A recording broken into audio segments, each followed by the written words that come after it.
Nous sommes des moutons gouvernés par un troupeau de loups. Les gens doivent savoir ce que les gens de pouvoir et les gens d'influence que l'on dit respectables font de leur hobby. Tout laisse à penser que notre père a été assassiné, qui nous a révélé notamment l'existence d'un groupe composé de gens de pouvoir et de très grande influence. C'était très clair, notre père nous a parlé d'une sorte de secte, donc, derrière lequel il y avait d'ailleurs une sorte de corpus idéologique. Et il nous a raconté comment ce groupe se livre à des activités criminelles et ça donne la chair de poule et vraiment... Est-ce qu'il vous a parlé de sacrifices humains ou de rituels sataniques ou d'autres choses? J'aimerais bien qu'on m'explique comment un dixième, comment un centième de tout cela peut se produire dans un état de droit, soi-disant, dans une démocratie, soi-disant, à moins qu'on nous ait menti. Bien, les origines de cette affaire, tout d'abord, résident dans le fait que mon père, magistrat à la carrière fulgurante grâce au piston dont il a bénéficié de la part de ma famille, et qui en août 2002 a cru très malin de publier sur Internet, de faire publier sur Internet des photos porno de sa deuxième femme, qui est une ex-prostituée qui s'est fait épouser sur un chantage. Suite à cela, les sites en question qui visaient à casser le chantage et à se débarrasser de cette femme d'échapper à son contrôle et ont amené au déchaînement de tout un ensemble de persécutions relativement inédites déchaînées par ce magistrat à l'aide d'un système qui est sous son contrôle contre son ex-femme et contre ses deux enfants. Il y a même Interpol et le FBI. Il nous a tout fait subir, de la perquisition à la menace de défenestration pendant nos gardes à vue, et nous a fait poursuivre par un ami à lui, qui est un juge d'instruction, par ailleurs connu pour être un museleur d'antipédophiles.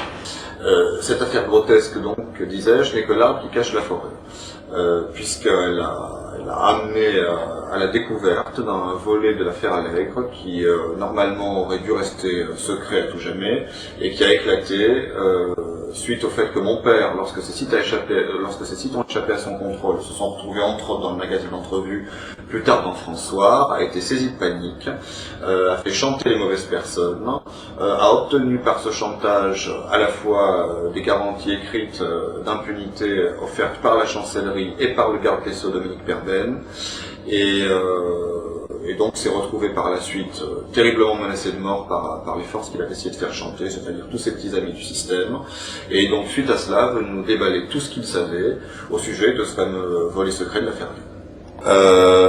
Notre père est venu nous trouver à Toulouse alors que nous étions encore étudiants pour nous dévoiler ce que nous racontons d'ailleurs dans les interviews donc qu'ont publié les différents sites internet mentionnés en introduction. C'est-à-dire l'existence d'un groupe secret de gens de pouvoir de tout type de milieux, la politique, la finance, on nous a parlé de gens des milieux médicaux, même universitaires. Ce groupe secret recrutait beaucoup dans les milieux judiciaires et même les policiers haut gradés étaient très appréciés. Et il s'agirait d'un groupe secret dont les activités consistent à mener des sortes de cérémonies dans le plus grand secret, où l'on conjugue des pratiques aussi étranges et uniformément dégoûtantes que la sexualité de groupe, la scarification. Il a évoqué devant nous des images vous faire drécher les cheveux sur la tête. Il nous parlait de chair calcinée, de brûlures de cigarettes, de chair transpercée. Il nous disait que les personnes qui étaient torturées, parfois tuées à l'occasion de ces séances, déjà les personnes tuées n'étaient jamais consentantes, et que parmi les personnes torturées, il y avait des malades qui réclamaient ce genre de traitement, et puis des personnes non consentantes, parfois des enfants, qui étaient d'abord torturés puis mis à mort, le tout filmé, faisant l'objet d'un trafic de cassettes vidéo illégales qui s'échangerait à des prix fous sous le manteau.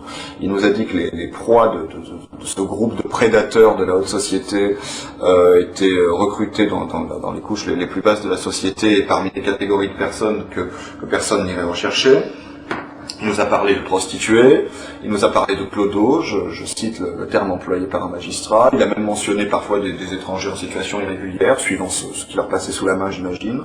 C'est-à-dire des gens qui soit ont rompu des liens avec leur environnement, soit n'ont pas d'existence légale, c'est ce qui est le cas justement d'étrangers en situation irrégulière, et donc en tout cas des gens que personne ne va aller chercher, ou à propos desquels toute enquête sera plus ou moins vouée à l'échec dès le départ. Et puis alors bien entendu, les membres de ce groupe, de par les positions influentes qu'ils occupent, sont à même, dans le cas où certaines affaires menaceraient de sortir, eh bien de les couper dans l'œuf en manipulant les leviers qui sont les leurs, d'autant qu'ils se tiennent tous entre eux par la barbichette. Apparemment, il y a toute une partie de ceux que j'appelle nos maîtres, n'est-ce pas ce qu'ils sont, il y a une espèce d'élite autoproclamée, qui n'est pas du tout basée sur le mérite, mais sur le piston et les liens interpersonnels, et ces gens-là sont des loups qui gèrent le troupeau de moutons, et puis qui consomment aussi du mouton à tous les repas. Le peuple doit être conscient qu'on le trompe, que sa pseudo-élite autoproclamée, qui le trompe depuis beaucoup trop longtemps, est en fait un ramassis d'opportunistes, d'arrivistes, qui nous ont réduits en esclavage sans qu'on s'en aperçoive, qui ont pris le contrôle de nos vies, et qui donc estiment pouvoir exercer une prédation sur le troupeau, pouvoir transgresser toutes les lois, y compris celles de la morale et de la décence la plus basique, alors qu'ils sont eux-mêmes chargés de les faire respecter, et eux-mêmes payés pour nous les faire respecter. Et donc, bon... C'était très clair, notre père nous a parlé d'une sorte de secte, donc, derrière lequel il y avait d'ailleurs une sorte de corpus idéologique. Qu'est-ce qu'on raconte? Donc, comment fonctionne cette secte?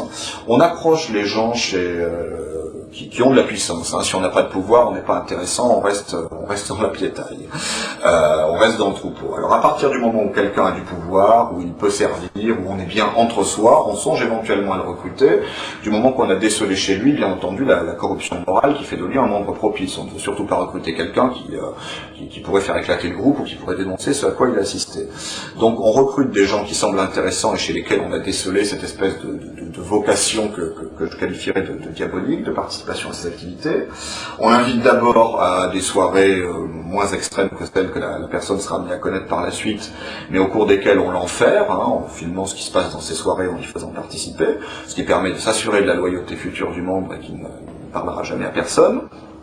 Puis ensuite on passe à des choses de plus en plus sérieuses, et la morale, si j'ose dire, l'idéologie qui sous-tend ce groupe, et qui est très grave par rapport à ce qu'il révèle sur le fonctionnement réel de notre société, on raconte aux membres de ce groupe qu'en quelque sorte, toutes les règles qu'on leur a mis en tête depuis le début, que ce soit à l'école, dans la société, etc., sont des limitations à leur liberté qui les empêchent d'atteindre la quintessence du genre humain, et qu'il faut donc rejeter toutes les règles, à commencer par les lois, par la morale, par la décence, et qu'il y a nécessité de transgresser ces règles, de violer parfois littéralement tous les tabous pour faire sauter des sortes de verrous que l'on mettrait dans nos têtes depuis l'enfance.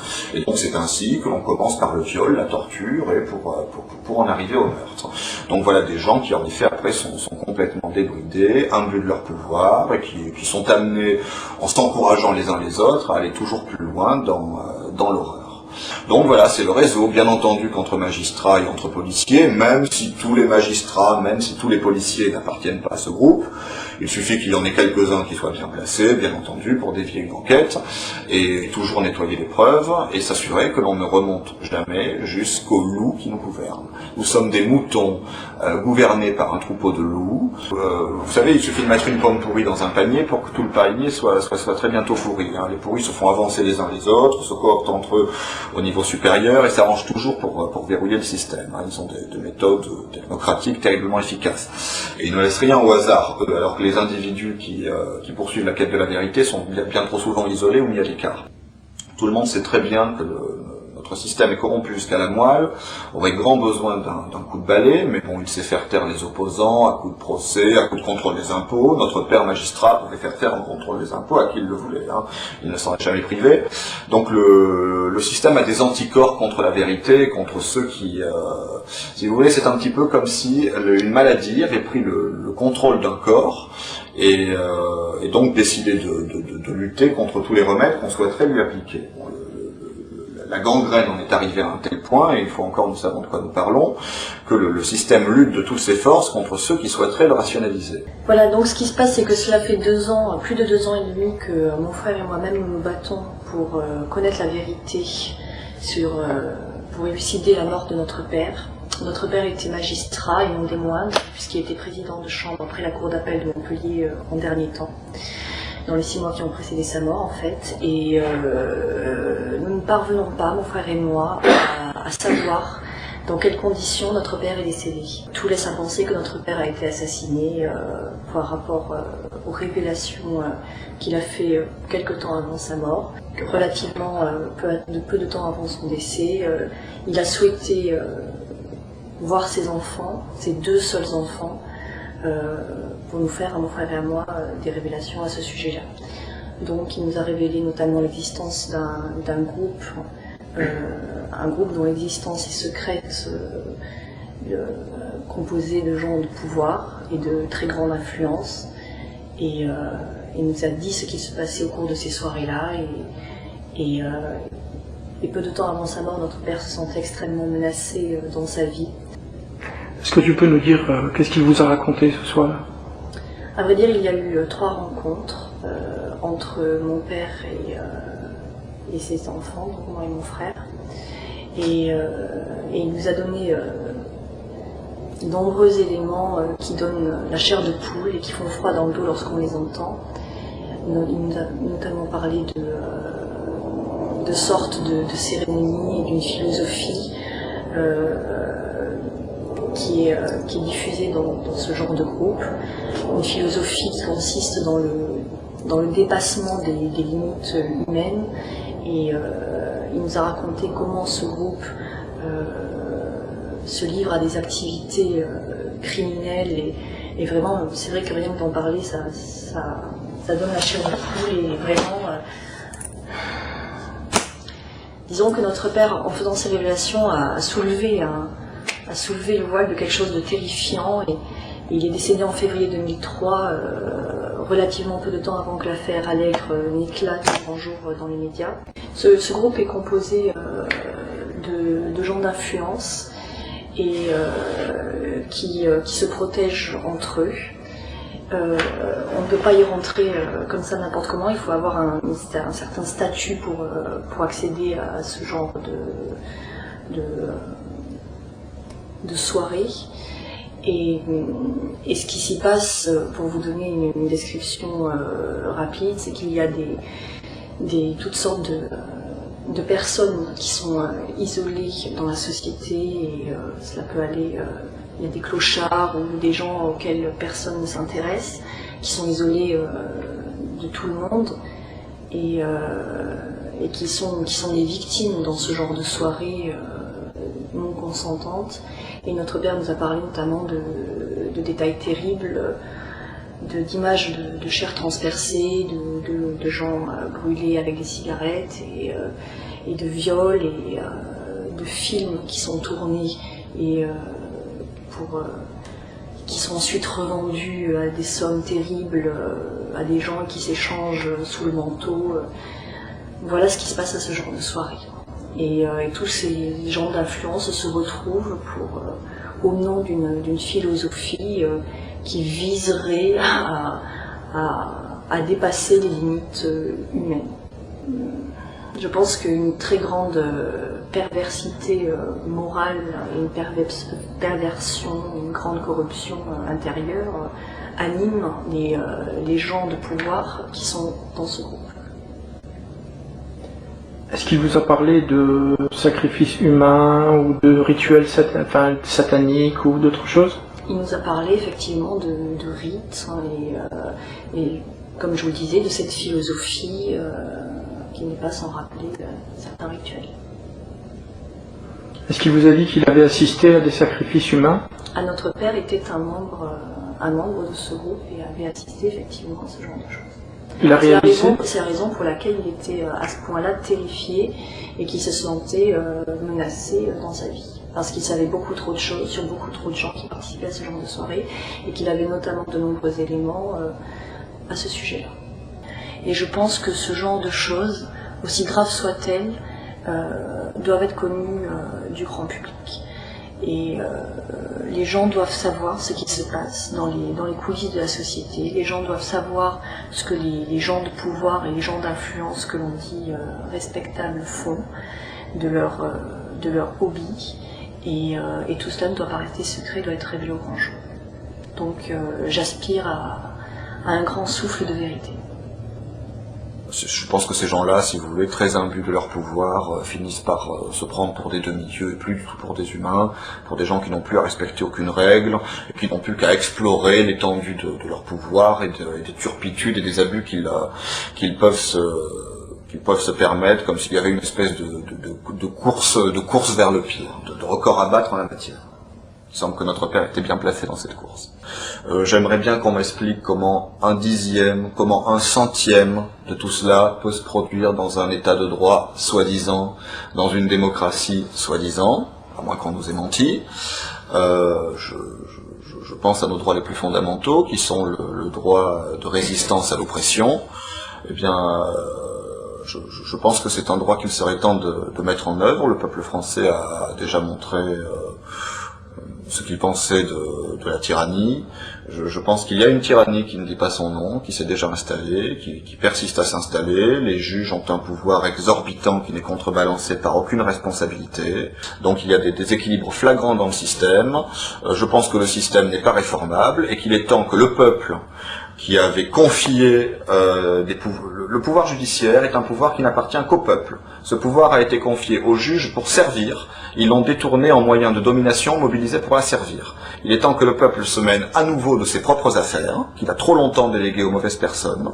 Et donc j'ai un sentiment de révolte qui me donne envie de rappeler à tous ceux qui pourront regarder cette bande notre droit constitutionnel à tous, et même notre devoir citoyen de résistance à l'oppression lorsqu'elle se manifeste. Je pense qu'il n'y a plus grand monde qui ait le moindre doute à ce sujet-là. Ce que je crois, c'est que notre société est devenue un théâtre d'ombre, est devenue le lieu d'une imposture. Nous sommes tous un petit peu sur une scène, ne nous doutant pas que nous sommes les héros et surtout les victimes d'une pièce qui est écrite en coulisses. Nous sommes déjà passés de l'autre côté du rideau. Notre père faisait partie des gens qui ont tout pouvoir sur ce qui se passe sur la scène. Nous savons exactement ce qui se passe dans les coulisses. Et ce que nous appelons de nos voeux, l'espoir énorme que crée notre affaire, c'est de faire enfin tomber le rideau et de permettre enfin aux spectateurs que nous sommes tous de cette société qui nous broie, nous pourrions passer de spectateurs subissant cette société à véritables acteurs de notre propre existence. C'est le but de notre initiative. Nous souhaitons faire tomber le rideau, que tout le monde voit enfin ce qui se passe dans les coulisses. Et je peux vous dire que le spectacle, s'il est certes surréaliste, n'est pas beau du tout à voir, mais je pense qu'il est plus que temps de passer à autre chose, et que cette affaire crée cet espoir. Nous souhaitons être les porteurs de cet espoir. Et croyez bien que nous n'arrêterons jamais de poursuivre la vérité jusqu'à ce que nous l'ayons trouvée, jusqu'à ce que nous puissions enfin la faire connaître à tout le monde.